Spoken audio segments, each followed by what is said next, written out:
नमस्कार, मैं विकास ओझा foundation school Buxar से आपका स्वागत करता हूं। ये हम लोग फाउंडेशन स्कूल बक्सर के गार्डन में बैठे हुए हैं और ये बातचीत की जो सीरीज़ चल रही है, आज हमारे साथ इस वीडियो में अभिराम सुंदर हैं। ये जो चर्चा चल रही है ये मार्शल आर्ट्स को लेकर के है, काउंटर वायलेंस को लेकर के है और इस वीडियो में हम बहुत सारी चीज़ों की जानकारी आपसे शेयर करने वाले हैं कि हमारे स्कूल में हम किस तरीके से बच्चों को ट्रेनिंग दिला रहे हैं। और अभिराम सुंदर बक्सर के यूथ आइकन रहे। इलेक्शन में इन्होंने काफ़ी अवेयरनेस का काम किया और विगत कई वर्षों से ये लगातार अलग अलग समाज सेवा के कार्यों में योगदान देते रहे हैं, जिसमें मुख्य रूप से काउंटर वायलेंस है, जिसकी बात आज हम इस वीडियो में करने वाले हैं। 14-15 साल का था तब सोचता था, जब मैं अपने आसपास तरह तरह के ये न्यूज़ वगैरह देखते रहते थे पेपर में या कई जगह पे कि हमारे आसपास बलात्कार हो रहे हैं, ये हो रहा है, रेप हो रहा है, फिर महिला हिंसा हो रहा है, कई तरह की चीज़ें सामने आती थी। तो मन में एक तरह का आक्रोश आता था कि क्या करना है। तो छोटा बच्चा क्या करेगा जोश में, इसको पकड़ के ये कर देना। एक भीड़ का जो जोश होता है कि बीच चौराहे पे मतलब इसके साथ ऐसा ब्रूटल चीज़ करना है कि फिर कभी कोई और ऐसा करने का ना सोचे और एक एक को करके किल करना है, ख़त्म करना है, ठीक है। फिर तब जाके थोड़ा सा बड़ा हुआ, मैच्योर हुआ, तो इतनी समझ में आई कि हम अपराधियों को ख़त्म करके अपराध को ख़त्म नहीं कर सकते। तो इसके पीछे हमें काम करना होगा कि इसकी वजह क्या हो सकती है और क्या चीज़ हमारे हाथ में है, ठीक है। कई सारी चीज़ें जब घटित होती है तो कुछ चीज़ें हमारे हाथ में होती है, वहाँ पे हम अपना रोल प्ले कर सकते हैं, ठीक है।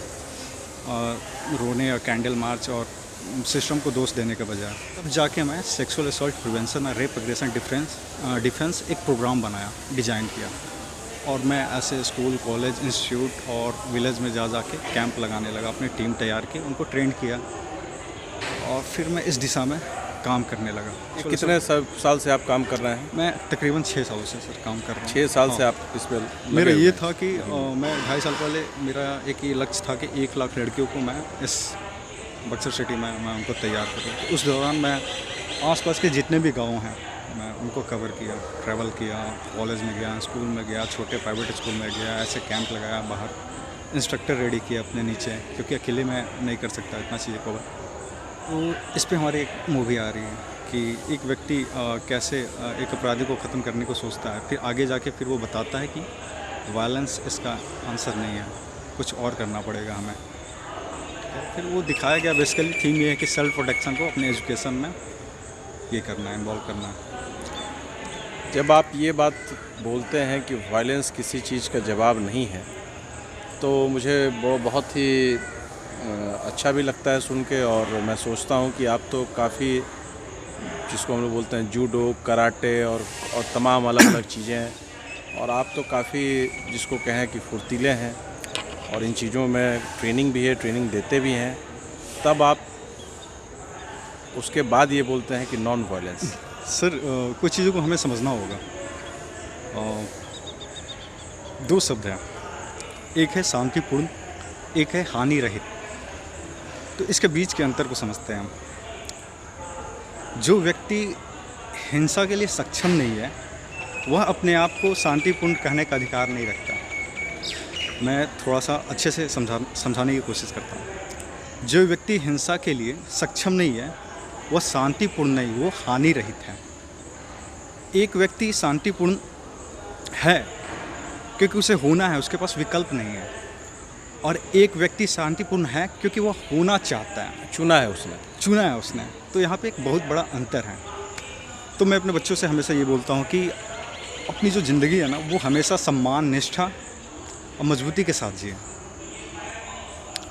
वायलेंस का प्रतिनिधित्व मैं नहीं करता हूँ, हाँ काउंटर वायलेंस की बात ज़रूर करता हूँ। वाह। और जहाँ तक आपने बात किया सर कि जूडो, कराटे, बॉक्सिंग, ताइक्वांडो, ये फिजिकल जो एक्टिविटीज़ हो गई, तो सेल्फ प्रोटेक्शन के नाम पे कई तरह के लोगों के ये मिथके हैं। वो समझते हैं कि सेल्फ प्रोटेक्शन का मतलब होता है कि हाथ पैर चलाना, किक मारना, पंचेज मारना। ऐसा कुछ नहीं है।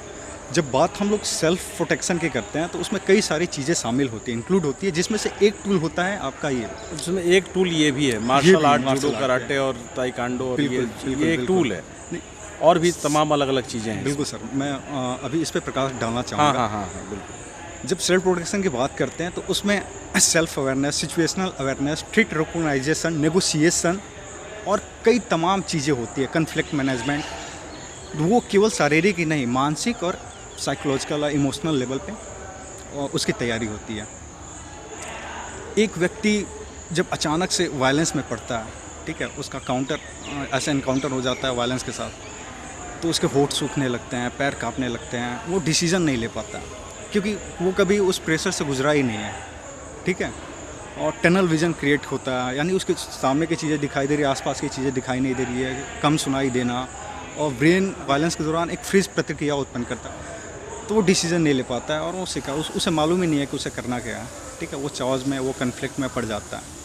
तो ट्रेनिंग के दौरान कई सारी चीज़ों को बताया जाता है, हम वायलेंस को और अपने साथ होने वाले हिंसा को कैसे रोक सकते हैं। तो इसकी तैयारी कई पहलू पे होती है, कई स्टेज पे होती है।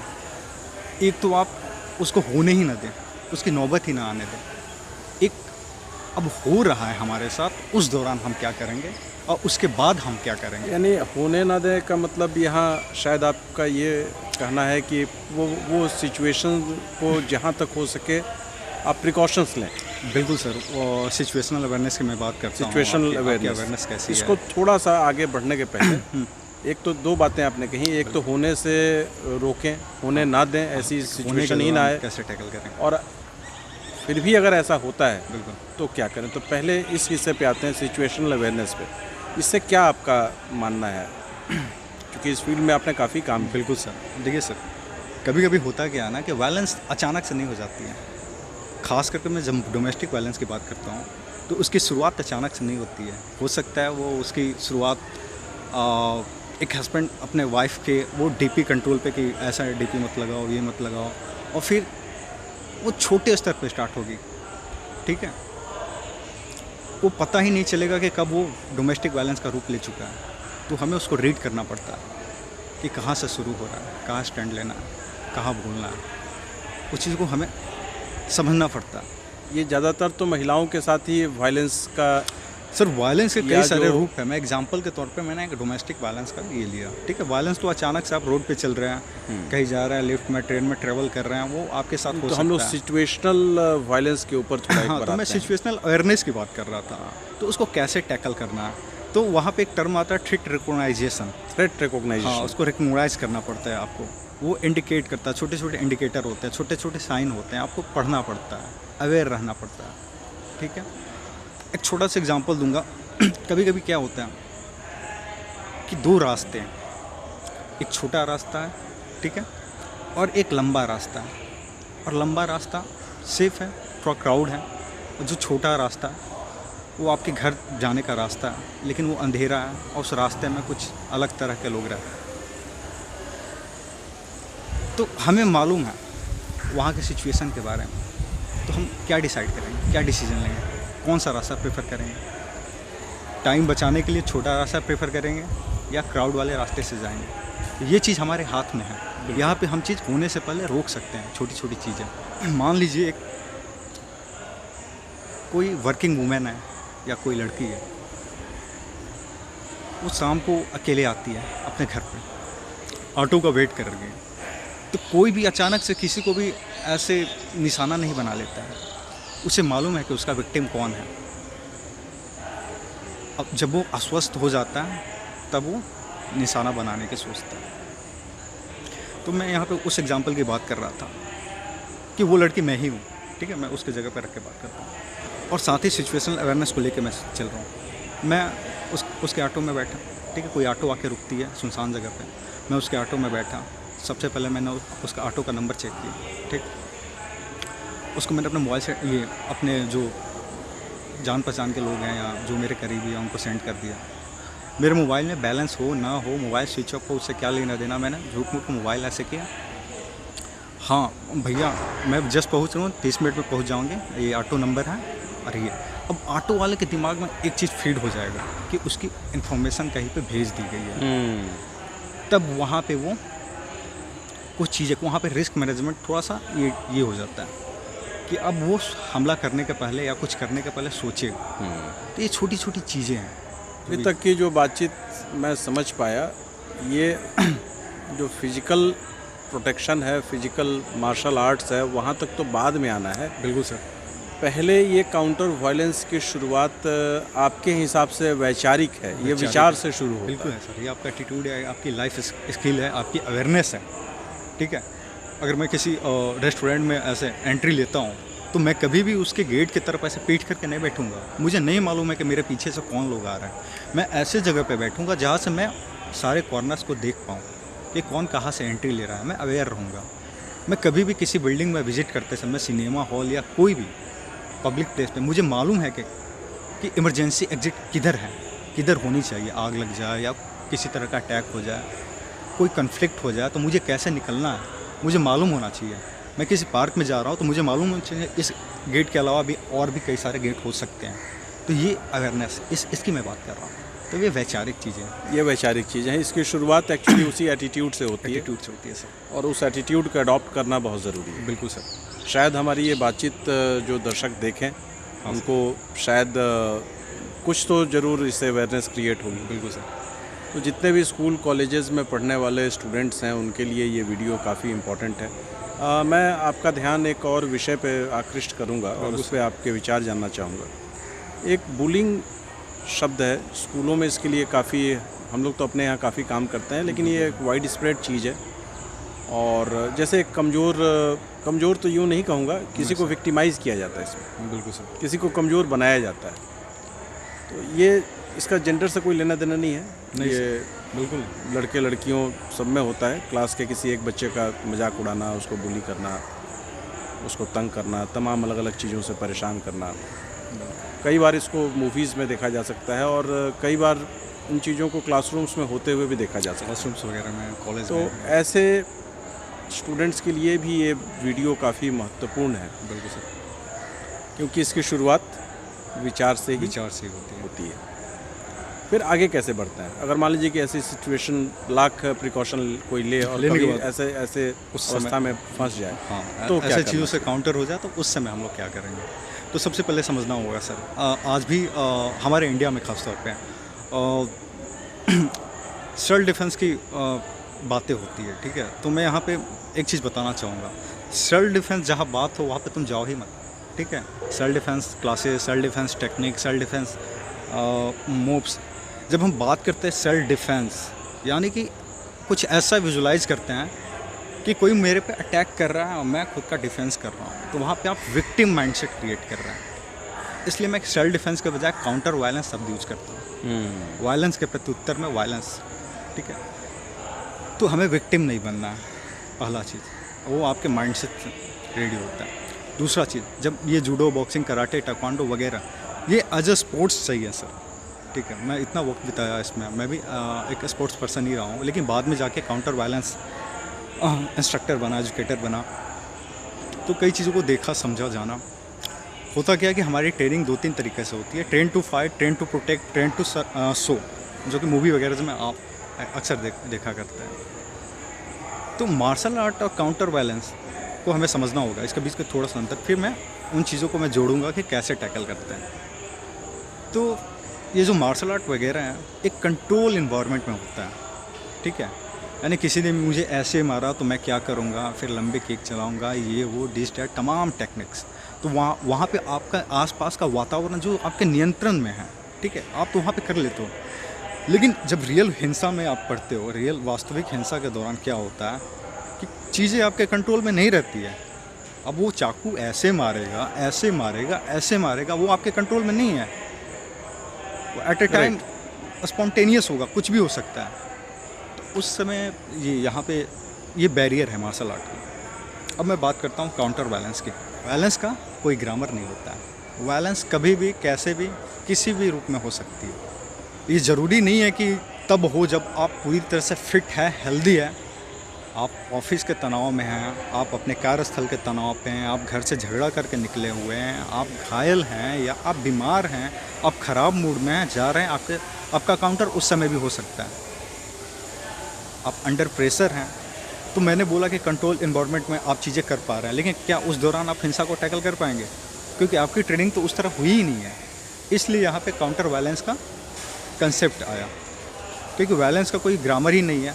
तो इसमें हम लोग टेक्निक वेस्ट नहीं करते हैं काउंटर वायलेंस का।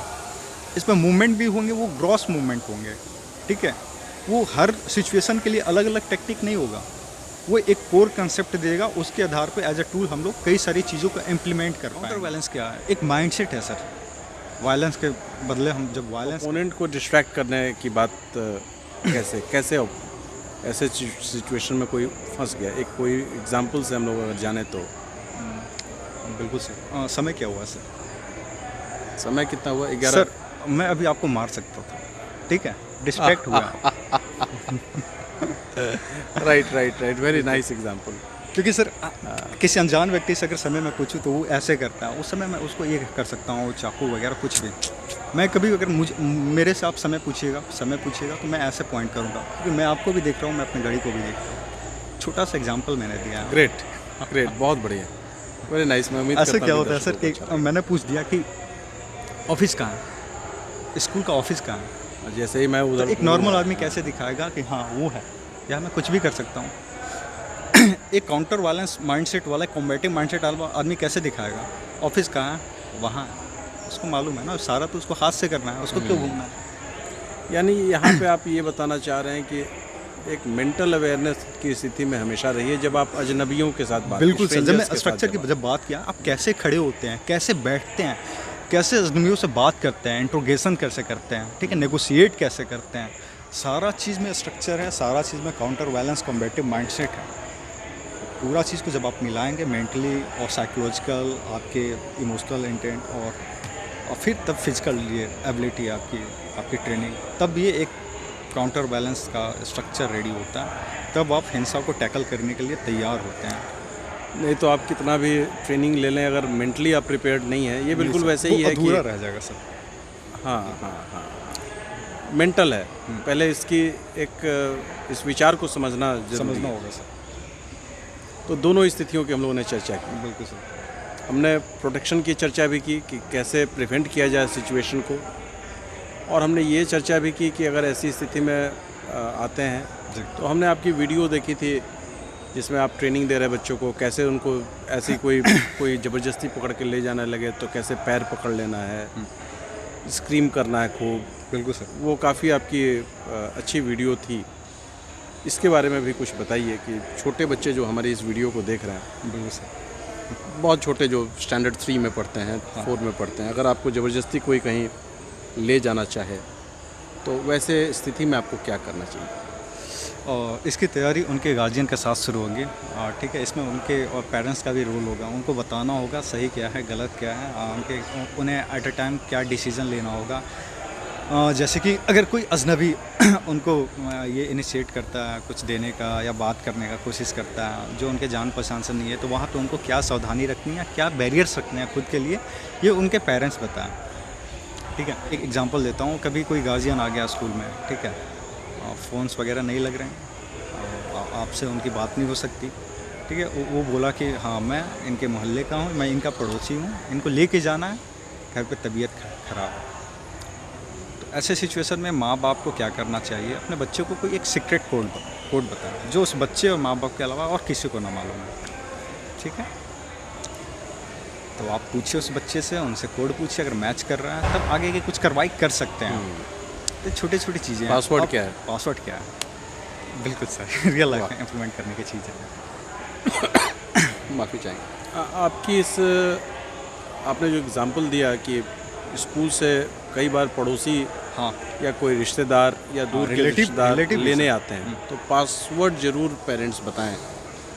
ये एक एहतियातन कदम हो सकता है, क्योंकि ये कोई नहीं जानता कि कोई परेशानी किस दिन और कब और किस रूप में सामने आई। बिल्कुल, क्योंकि अधिकांश अपराध में सर हमारे अपने ही आसपास के लोग ही होते हैं। एक वाक़या मुझे याद आ रहा है, मैं इसको शेयर करना चाहूँगा। कुछ वर्ष पहले बच्चों की तबीयत तो बिगड़ती है विद्यालय में, एक बड़े विद्यालय में जहाँ ज़्यादा बच्चे हैं, वहाँ पे ये चीज़ें रूटीन एक्टिविटी हैं। 2-4 बच्चे ज़रूर घर जाते हैं, उनके पेरेंट्स आके ले जाते हैं। एक वाक़या ऐसा हुआ कि एक बच्ची थी, वो शायद स्टैंडर्ड 9 या 10 में थी। क्लास मुझे ना क्लास याद है ना नाम याद है काफ़ी, लेकिन वाक़या बहुत इम्पोर्टेंट है। इसमें मैंने ये देखा कि बच्ची के घर जब फ़ोन किया गया स्कूल से, तो उसके कोई रिश्तेदार एक लड़का आया जो कि उनके परिवार ने बताया था कि उसका कोई भाई लगता है, कज़न। लेकिन बच्ची ने हम लोगों को, टीचर्स को बताया कि मैं इसके साथ नहीं जाऊँ। बच्चा मोटरसाइकिल से आया था और ये गजब का आई ओपनर था हम लोगों के लिए भी, क्योंकि ऐसा बहुत कम देखा गया है। बच्ची क्यों जाना नहीं चाह रही थी, बच्ची ने सीधा सीधा मना कर दिया कि हम इसके साथ नहीं जाएंगे। फिर फ़ोन किया गया उनके पेरेंट्स को ये बात ज़रूर समझनी चाहिए और इसके ऊपर ज़रूर ध्यान देना चाहिए कि आपके जो नज़दीकी हैं, जिनको आपने कुछ अपनी जिम्मेदारियां दी हैं, उनके ऊपर ज़रूर आप वॉचफुल रहिए, क्योंकि ये घटनाएं जो हैं ये समाज में हो रही हैं और ऐसा नहीं है कि कोई बाहरी आके कोई घटना या दुर्घटना कोई करता है। कहीं भी कोई वारदात होती है, किसी तरह की कोई साजिश चल रही होती है, तो उसमें ऐसा देखा जाता है कि नज़दीकी ही इन्वॉल्व होते हैं ज़्यादातर केसेस में।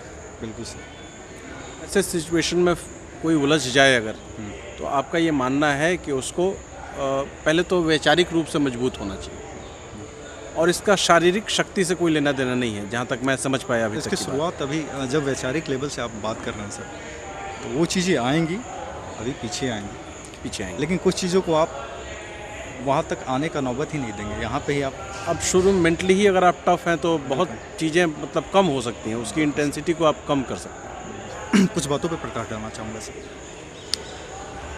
जब हम लोग मार्शल आर्ट सीखते हैं, वहाँ पे तमाम परिस्थितियाँ दी जाती है कि कोई पीछे से पकड़ ले, कोई गला पकड़ ले, कोई दोनों हाथ पकड़ ले, कोई आपको टाइटली आगे से पकड़ ले, ठीक है, आपको ग्राउंड पे लेते हैं, आपके ऊपर बैठ जाए। उस सिचुएशन में आप क्या करेंगे?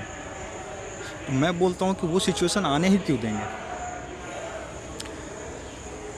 कोई भी चीज़ें स्टार्ट होती है, अगर मैं फिजिकल ट्रेनिंग की बात करता हूँ तो वहाँ पे एक वर्ड आता है रेंज। आपके रेंज में बिना आए मैं आपको टच कर सकता हूँ, नहीं, या मार सकता हूँ, या पकड़ सकता हूँ? नहीं। तो हम सबका एक पर्सनल स्पेस होता है, तो उसको मेंटेन करने की हैबिट डालनी पड़ेगी। सपोज डैट मैं आपके इतना करीब आके बात करने लगा तो आप असहज हो जाएंगे, क्योंकि मैं आपके पर्सनल स्पेस में इंटरवेन कर रहा हूँ। तो ये हैबिट डालना पड़ेगा।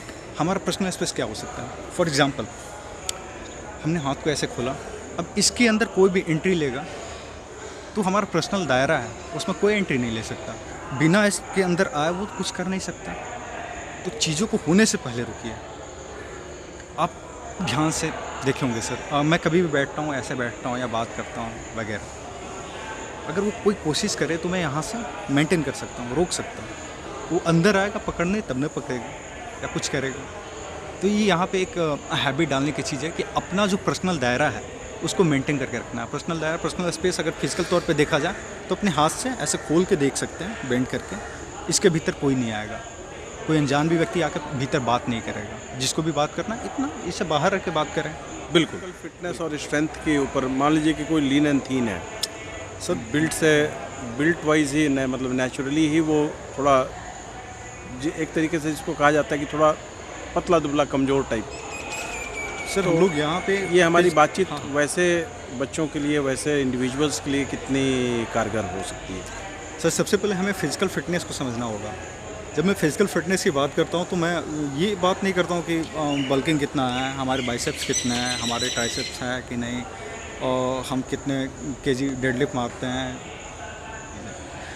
जब मैं फिजिकल फिटनेस की बात करता हूँ कि एट ए टाइम आप उस जगह से निकल सकते हैं कि नहीं, उतना होना चाहिए आपकी रनिंग कैपेबिलिटी। ठीक है सर, आप एक बेसिक फिटनेस जो होना चाहिए नॉर्मल पर्सन को, वो काफ़ी है इन सारी चीज़ों को टैकल करने के लिए। सर क्या है कि हम ऐसे संसार में जी रहे हैं जहाँ पे लोगों को लगता है कि हमारे साथ कभी बुरा होगा ही नहीं, हमें सीखने की क्या ज़रूरत है, हमें खुद को मजबूत बनाने की क्या ज़रूरत है। ठीक है। हाँ, एक और भी है इसमें, हमारा बहुत पहचान है, हम तुरंत बुला लेंगे। हम 20-25 लोगों को तुरंत अभी फ़ोन करेंगे, अभी लोग हाजिर हो जाएंगे। बिल्कुल सर, हमारे लिए लड़ेंगे। हाँ ये भी बात है। देखिए, आपकी सुरक्षा आपकी अपनी जिम्मेवारी है, ठीक है? उन लोगों की बात छोड़ दीजिए। मैं न्याय व्यवस्था, मैं पुलिस सिस्टम की मैं बात करता हूँ। ये अपराध हो जाने के बाद अपराध के द्वारा जो हुई आपके नुकसान की भरपाई वो नहीं कर पाते। जो खो जाना है आप खो दिए, ठीक है? बाद में वो उनकी वो सज़ा दिलाना वगैरह, वो न्याय आपकी भरपाई की पूर्ति नहीं करेगी। तो इसके लिए अपनी सुरक्षा के लिए आप दूसरों पर निर्भर न रहें। आप दूसरों से अपेक्षा मत करें कि वो हाँ हमें हमारे ज़रूरत के वक्त पे वो हमारे काम आएंगे, वो उपस्थित रहेंगे। ऐसा कुछ नहीं हो सकता। आप ट्रैवल करते हैं, आप घर में रहते हैं, आप कहीं भी आते जाते हैं। ये सेल्फ प्रोटेक्शन क्या देता है? फ्रीडम देता है, अपने आप में एक स्वतंत्रता देता है। हम खुल के कहीं आ सकते हैं, जा सकते हैं, लोगों के बीच बात कर सकते हैं, ठीक है? मुझे भरोसा है कि मैं अपनी सुरक्षा खुद कर सकता हूँ, चाहे वो शारीरिक तौर पे हो, चाहे अभिव्यक्ति वैचारिक तौर पे हो। तो मैं बात कर रहा था फिज़िकल फ़िटनेस की। तो फिज़िकल फ़िटनेस का मतलब ये नहीं है कि बल्किंग हो जाना है, ठीक है? और 10 किलोमीटर दौड़ लगा देनी है। नहीं, एक बेसिक जो फाउंडेशन ट्रेनिंग मैं जब बच्चों को देता हूँ, तो उन्हें उस प्लेस से बहुत जल्दी निकलना चाहिए, ठीक है? अभी देखा जाए, किसी बच्ची को दौड़ा दिया जाए 400 मीटर, 500 मीटर रैंडमली, वो नहीं दौड़ पाती है, हाँफने लगती है, क्योंकि उन्होंने कभी इस पे ध्यान ही नहीं दिया है। तो यहाँ पे मैं इस फिज़िकल फ़िटनेस की बात कर रहा हूँ। बिल्कुल, ये फिज़िकल फ़िटनेस के बारे में जो भी गलतफ़हमियाँ हैं उसको आपने दूर किया। इतनी सारी जानकारी काउंटर वायलेंस को लेकर के आपने साझा की है। एक शिक्षक के रूप में हम लोग अपने बच्चों के साथ क्या कार्य कर रहे हैं, किस तरह की योजना है, कैसे हम उन्हें तैयार कर रहे हैं अपने? नर्चर करने की ज़रूरत है, इसलिए मैंने इन छोटे बच्चों को चुना। और आपने भी इस दिशा में काफ़ी दिशा निर्देश दिए कि हम लोग इस पे कैसे काम कर सकते हैं। हमारे छोटे बच्चे अगर इस से ही उनमें इन सारी चीज़ों को हम लोग फीड करें तो आगे चल के क्या निकलेंगे और क्या चीज़ ही निकलेंगे वो। तो मैं अभी उनके फ़िटनेस पे काम कर रहा हूँ, ठीक है? उनके फ़िटनेस को लेके मैं एक मॉड्यूल रेडी किया हूँ जो उनके अपर स्ट्रेंथ, कोर स्ट्रेंथ और लोअर बॉडी स्ट्रेंथ के साथ साथ उनके मूवमेंट को सुदृढ़ बनाने के लिए एक सिलेबस डिज़ाइन किया है और उसको इम्प्लीमेंट कर रहा हूँ उनकी ट्रेनिंग में। तो इसका अच्छा रिज़ल्ट भी देखने को मिल रहा है, वो बहुत अच्छा कर रहे हैं। अब यहाँ से जैसे ही हमारी ट्रेनिंग थोड़ी सी आगे बढ़ेगी, यहाँ पे फिर उनकी वो फिज़िकल जो काउंटर वायलेंस की बात आती है, तो काउंटर वायलेंस में उनके लिए क्या चीज़ें सही है, उसका एक मॉड्यूल रेडी होगा जो उनके ग्रॉस मूवमेंट लेवल पे उन सारी चीज़ों को वो कर पाएंगे, समझ पाएंगे। उस कंसेप्ट को अभी इससे वो इम्प्लीमेंट कर पाएंगे कि कैसे बैठना है, कैसे। मैं दर्शकों को बताऊंगा कि देखने में आपको एक बच्चा लग सकता है कि वो स्टैंडर्ड 4 का है, लेकिन एक ट्रेंड मार्शल आर्ट्स में ट्रेंड बच्चा बड़ों को भी पसीने के छुड़ा सकता है।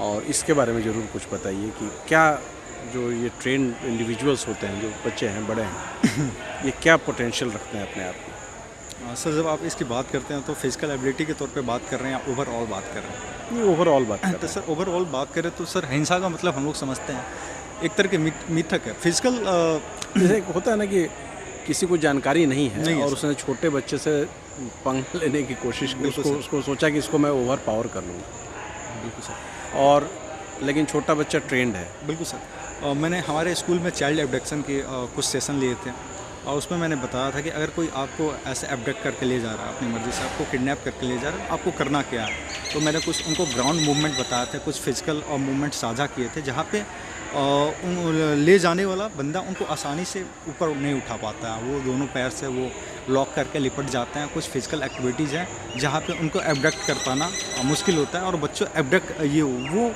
मूवमेंट को इम्प्लीमेंट करने के साथ साथ वो हेल्प के लिए चिल्लाते हैं, स्क्रीम करते हैं, ताकि और लोगों का हम लोग चिल्लाते क्यों हैं, ताकि और लोगों को ध्यान उस जगह पे, उस घटना पे, उस व्यक्ति पे आकर्षित हो।